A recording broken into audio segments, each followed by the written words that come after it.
주시고 은총 속에서 주의 성전에서 주를 찬양하며 기도하며 말씀을 나누게 하심을 감사합니다. 성령의 친히 임재하셔서 저희 삶에 찾아와 주시고 문 두드리신 주님을 만나서 마음 열고 주와 함께 있는 복된 시간 되게 해 주시옵소서. 시간도 함께 하신 예수 그리스도의 이름으로 기도하옵나이다. 아멘. 하나님의 크신 은혜가 지금 여기 예배 자리에 함께 하시길 주의 이름으로 축원합니다. 먼저 몇 가지 이야기를 제가 드려보겠습니다. 가끔 운동 경기를 보면 대단히 뛰어난 선수들이 있습니다. 축구로 치면 호날두나 메시 같은 선수들. 그 사람들이 항상 골을 넣는 건 아니더라고요. 하는 골을 넣었다 어쩌다가 한 10번 정도에서 한 번 넣는. 농구 황제 마이클 조던이라는 사람이 선수 생활에서 9,000번이나 넘게 슛에 실패를 했고 300번 이상 경기에서 졌고 동점에서 승부를 이길 수 있는 기회를 26번이나 실패했다.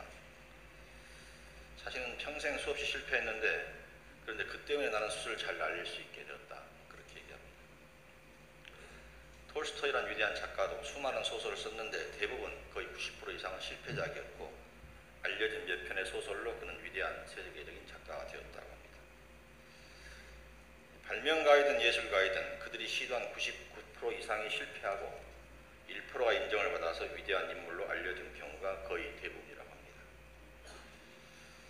이 말은 긍정적인 삶은 수많은 부정적인 감정과 경험을 극복하면서 이루어지는 것이다. 안 되는 것, 실패한 것, 힘든 것, 그런 과정을 겪어서 긍정이라는 것이 이루어지는 것이다. 두 번째 얘기입니다. 결혼한 지 얼마 되지 않는 부부가 어떤 일로 신뢰가 깨지기 시작합니다. 일단 신뢰가 깨지니까 서로 믿음이 깨지니까 일거수일투족 서로 문제거리로 보게 됩니다. 그냥 양말을 벗어놓는 것도 소파에서 빈둥거리는 것도 이런저런 말투도 걸어가는 모습도 전에는 아무렇지도 않던 것들이 점점 도미노처럼 모든 것이 다 부정적으로 보이기 시작합니다. 사이는 벌어지게 되고 오가는 말도 사나워지게 되죠. 남편이 좀 늦게 들어오면 왜 늦었어? 일찍 들어오면 뭐하냐? 바가지만 긁을 텐데 늦으니까 바가지를 긁지. 이런 악순환, 말의 악순환, 관계의 악순환. 너를 잘못 만나서 내가 이렇게 돼버렸다는 그런 식의 서로 태도들을 갖게 됩니다. 어떤 상담가가 이 부부를 상담하게 됩니다. 상담 후에 일단 이렇게 얘기합니다. 당신들 부부간에 일단 부정적인 말이나 표정을 하지 마라. 그리고 상냥한 다정한 톤으로 그렇게 한번 대해봐라. 마음을 먹고 작정하고. 그리고 말을 길게 하면 싸우게 되니까 최대한 짧게 하고. 그리고 갈등이 드러날 때쯤 말을 그쳐라. 그리고 어떻든 속은 상하지만 남편의 장점을 생각하고 마음속으로 인정하고 실제로도 장점을 인정하는 말을 간혹 해라. 그래서 그 상담가의 말을 듣고 그렇게 해보도록 노력을 합니다.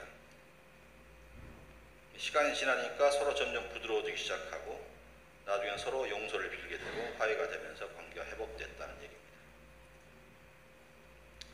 이런 일상의 이야기들은 모든 부부가 대부분 공유하고 있는 이야기지만 의도적으로 그 사람의 장점에 초점을 맞추고 감정 그대로 따라가는 것이 아니라 서로를 좋게 보려고 애를 쓰고 좋게 말을 하고 노력하면 그 단점을 이겨내는 삶의 길이 찾아지더라. 장점에 초점을 맞추면 단점을 이겨내는 길이 찾아난다. 세 번째 이야기입니다. 어떤 사람이 고속도로를 차로 달리고 있었는데 바로 앞에 가던 차가 그냥 삐뚤삐뚤 차선을 넘나들고 있었습니다. 그러자 그 옆에 가던 차가 굉장히 위험을 느끼고서 갑자기 그 차 앞으로 확 끼어들더니 차를 멈춰 세웠습니다.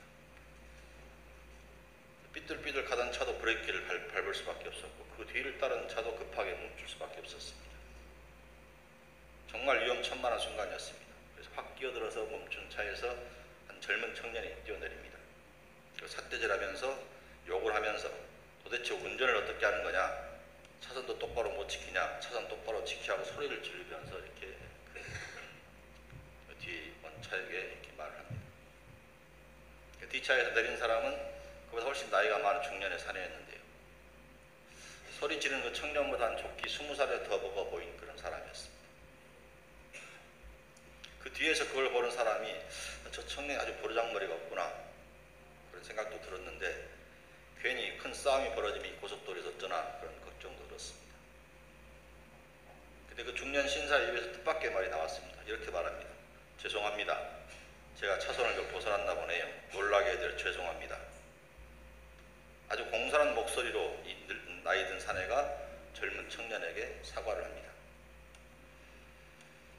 그러니까 욕설을 퍼붓던 청년이 오히려 놀라는 기색을 하고 마치 뭔가에 뒤통수를 맞은 듯이 다시 조용히 자기 차로 돌아갑니다. 자, 그런 상황을 보고 이 중년의 사내를 어떻게 생각해야 할지, 비굴하고 바보 같은 사내인지 아니면 지혜로운 사람인지. 그 중년의 사내는 그 청년의 거칠고 버릇없는 말투에 반응하기보다 그 말 속에 있는 진실, 차선을 똑바로 지켜 그 말을 듣고 그 독설 속에 있는 진실, 자신의 잘못을 일깨우는 진실만을 듣고 겸손히 자신을 고치는 거울로 삼았다는 얘기죠. 독설을 도구로 받은 것이 아니라 득으로 삼은 셈이죠. 그래서 이 중년에 사는 지혜로운 사람이라 할 수 있겠습니다.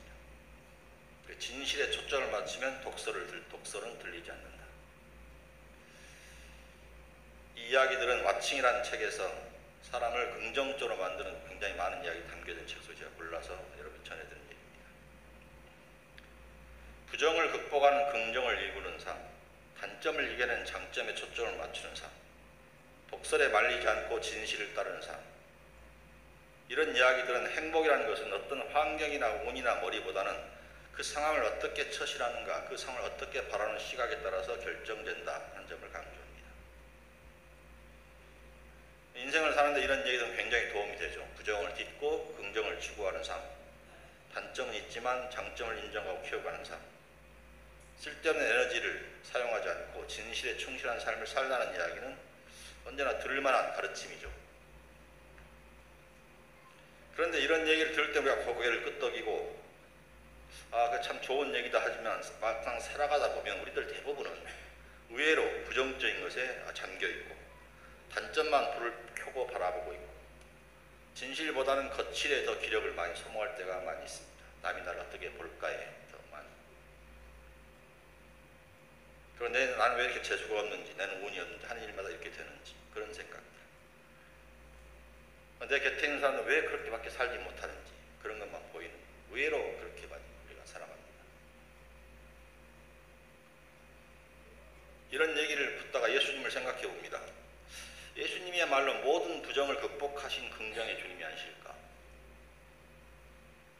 모든 단점을 이기시고 승리하신 장점 중에 장점, 그분이 우리의 주님 아니실까? 세상의 모든 소음을 다 물리치고 복음으로 오신 진실의 주님도 예수님이시다. 그래서 예수를 잘 믿으면 정말 긍정적인 삶, 정말 장점 있는 삶, 정말 진실한 삶을 추구할 수 있겠구나 생각이 듭니다. 우리가 끝없이 넘어져도 하나님께 나오는 것은 그 주님을 힘입어 살기 때문이고요.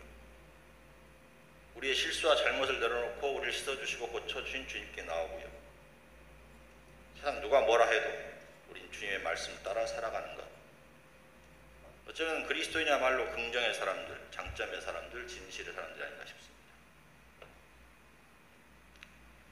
우리를 죄와 죽음에서 나락에서 건져주셨다 그 말씀은 이 세상의 부정과 단점들과 독에서 우리를 건져주신 하나님, 그렇게 표현할 수 있겠습니다. 바울은 자신의 삶을 이렇게 표현합니다.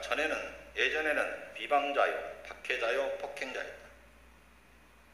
그건 내가 믿지 않을 때 모르고 한 일이어서 하나님께 자비를 입었고 이제 나는 주의 은혜를 입어서 그리스도 예수 안에 있는 믿음과 사랑과 함께 넘치도록 풍성한 삶을 산다. 죄인을 구하실 세상에 오신 주님을 보니까 내가 죄인 중에 괴수였었다. 그런데 나를 택하시고 부르신 것은 주를 믿어서 영생을 얻을 자들에게 본이 되게 하려고 나의 구원하신 자비를 베푸셨다. 나 같은 비방자, 박해자, 폭행자를 그렇게 구원하신 하나님, 나를 보고 후에 믿는 사람들이 그를 구원하신 하나님이시구나, 그렇게 자신을 모델을 삼으셨다는 거죠. 전에는 비방자였고 박해자였고 폭행자였는데 이제는 은혜를 입어서 예수 안에 믿음과 사랑이 풍성한 생명을 산다. 전에는 죄인 중에 괴수였는데 이제는 주를 믿어 영생을 얻을 자에게 본이 되는 구원의 은총을 받은 사람이다. 전에는 부정하고 정죄하고 도끼를 지니면서 죽이러 다닌 자였는데 이제는 긍정하고 사랑하고 진실을 따르는 자다. 전에는 부정적인 것만 보고 단점만 보고 죽이려는 사람이었는데 이제는 용서하고 사랑하고 살리는 사람이 되었다. 그런 얘기죠. 근데 바울은 원래 우리가 알고 있는 굉장히 질 나쁜 불량배 같은 사람, 그런 폭력배 같은 사람이 아니었습니다. 바울은 유대인 중에서 굉장히 바리새파에 속하는 경건한 사람이었고요. 학식도 뛰어나고 열정도 있는 신앙인이었습니다. 율법에 정통하고 자신의 민족의식도 투철한 격조 있는 사람이었습니다. 이렇게 표현합니다. 빌립보 3장에서. 나는 8일 만에 할례를 받았고 이스라엘 족속이고 베냐민 집하고 히브리인 중에 히브리인이고 율법으로는 바리새인이고 열심으로는 교회를 박해하고 율법의 의로는 흠이 없는 자라. 자신의 인생이 그런 인생이었는데 근데 달라진 인생 속에서 보니까 자신은 사랑이 식어버린 율법에 철저했던 사람, 자비가 없는 행위에 철저했던 사람, 섬김도 없고 나눔도 없이 교만과 권위를 따라간 사람이었다. 그래서 유대인으로서 그렇게 좋은 스펙을 지녔는데, 그렇게 그럴듯한 종교인이었는데, 그렇게 꽤 많이 배운 사람이었는데 고작 내가 한다는 짓이 예수를 비방했고 예수를 따르는 사람들을 박해했고 폭력을 행사하는 사람이었다. 그런 그가 변했다는 것이죠.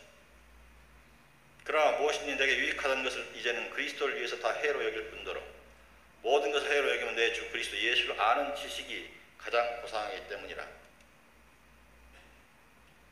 내가 그를 위하여 모든 것을 잃어버리고 배설물로 여김은 그리스도를 얻고 그 안에서 발견되려 함이니 내가 가진 의는 율법에서 난 것이 아니요 오직 그리스도를 믿는 믿음으로 말미암은 것이니 곧 믿음은 하나님께로부터 난 의라. 내가 그리스도의 부활의 권능과 권한에 참여하고자 하여 그 죽으심을 본받아 어떻게 해서든지 죽은 자 가운데서 부활에 이르려 하노니 내가 이미 얻었담도 아니고 온전히 이루었담도 아니라 오직 내가 그리스도 예수께 잡힌 바된 그것을 잡으려고 달려가노라. 자신의 인생을 그렇게 표현합니다.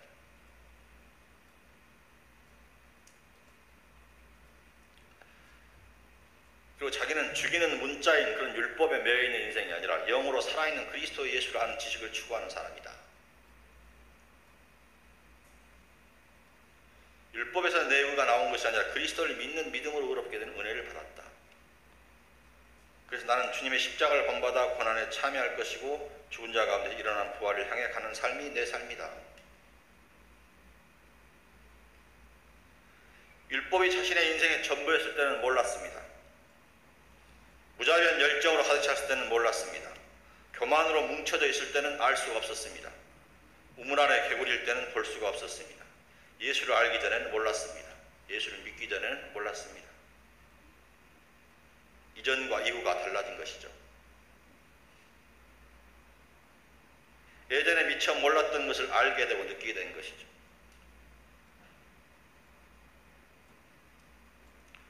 김소월의 예전에 미처 몰랐어라는 시가 있지 않습니까? 그 시는 이렇습니다. 봄과 울 없이 밤마다 돋는 달도 예전에 미처 몰랐어요. 이렇게 사무치게 그리울 줄도 예전에 미처 몰랐어요. 달이 한방 밝아도 쳐다볼 줄을 예전에 미처 몰랐어요. 이제금 저 달이 서름인 줄 예전에 미처 몰랐어요. 계절에 상관없이 밤이면 늘 뜨는 달이었는데 별로 관심 없이 살았으니까 안 보고 산 것이죠. 그 달이 아무리 밝아도 쳐다볼 줄 모르고 산 것입니다. 근데 누군가를 마음에 두고 그리워하다 보니까 새삼 밤마다 돋는 달이 보이기 시작하고 그렇게 환해도 관심 없던 달이 보이기 시작하고 그 달 속에 내 마음을 투영하게 되고 그리워하게 되고 누군가를 사랑하게 되니까 예전에 미처 몰랐던 것을 보게 됐다는 그런 시죠. 바울도 예수를 만나서 예전에 미처 몰랐던 것을 보게 됩니다. 편협한 시각을 살았습니다. 부정적인 관점을 가지고 살았습니다. 단점만 보는 눈을 가지고 살았습니다. 독을 품고 죽이던 열정에 갇힌 바울, 그가 예전에 미처 몰랐던 것을 보게 된다는 것이죠. 십자가에 달리신 예수를 보고 평화의 주님, 화해의 주님을 어떻게 해야 평화롭게 살 것인지, 어떻게 해야 진정한 화해인지, 어떻게 해야 무엇이 사랑인지를 알게 됩니다. 부활하신 그리스도를 통해서 영원하신 생명을 압니다. 구원의 주님을 깨닫게 되는 것이죠. 죄와 죽음을 이긴 길이 무엇인가를 그리스도를 통해서 알게 되는 것이죠. 율법으로는 알 수 없었던 것입니다. 자신은 자신의 종파만 최고였습니다. 자신의 민족만 최고였습니다. 그러나 너희는 유대인이나 헬라인이나 종이나 자유인이나 남자나 여자나 다 그리스도 예수 안에서 하나이니라. 놀라운 관점입니다.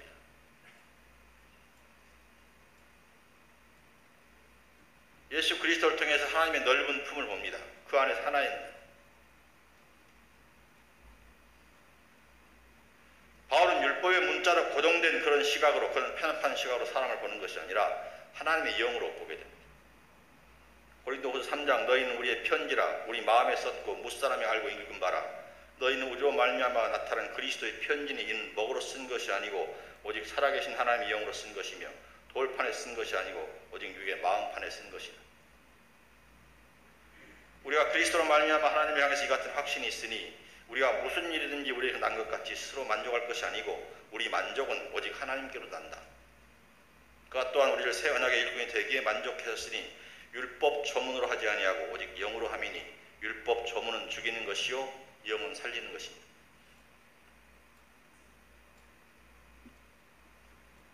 하나님과 맺은 언약은 문자로 된 것이 아니라 성령으로 된 것이고 문자는 사람을 죽이지만 성령은 사람을 살립니다.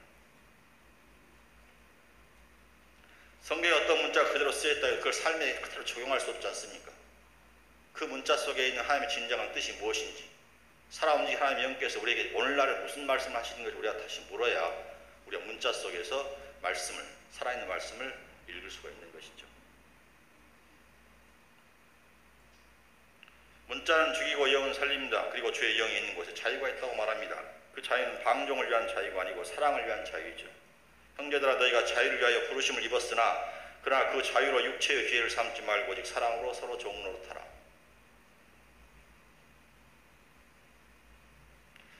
늘 그런 하나님이 계셨는데 그런 폭넓은 하나님, 그런 사랑의 하나님 계셨는데 율법에 매여서 눈길 한 번 안 줬습니다. 예전에 미처 몰랐죠. 자신이 전문가인 율법 조문만 들여다보다 무엇이 진정한 진리인지 못 보았죠. 자신의 헛된 교만과 자랑과 지식에 가려서 무엇이 참된 삶인지, 무엇이 참된 진리인지, 무엇이 참된 지식인지를 예전에 미처 몰랐죠. 저나 여러분이나 혹시 그런 눈만을 가지고 있는지 아닌지 편협한 시각만을 나만의 생각은 나만 옳은 줄 알고 나만 최고인 줄 알고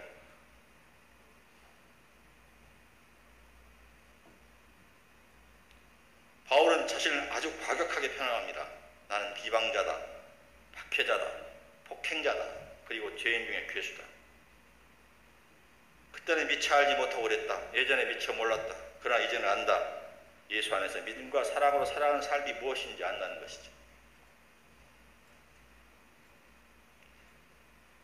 그 똑똑한 스펙을 가지고 그 자랑을 만한 정체성과 신분을 가지고 그는 비방자로 폭행자로 박해자로 살았습니다. 이제 그 자리에서 이제는 믿음과 자비와 사랑의 자리로 옮겼습니다. 예전에 미처 몰랐던 새로운 관점을 가지고 살게 됐다는 것이죠.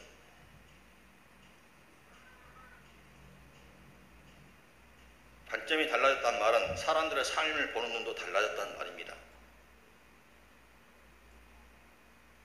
사람들의 삶은 그런 율법 조문으로 결정되어 있는 것이 아니고 문자로 확정된 생명이 아니고 누구나 다 하나님 주신 소중한 생명을 살면서 사랑하는 삶을 나가는 것이 중요한 것이죠. 사람이 살아가는 이야기들 서로 만나서 사랑하고 가정을 꾸리고 함께 먹고 마시고 어울리는 삶, 그건 죄가 아닙니다. 그건 아름다운 것이죠. 그 삶이 행복해야 좋죠. 행복한 사람들 이야기. 사람들이 누리는 건강한 생명의 욕구들은 누구에게나 필요한 것입니다.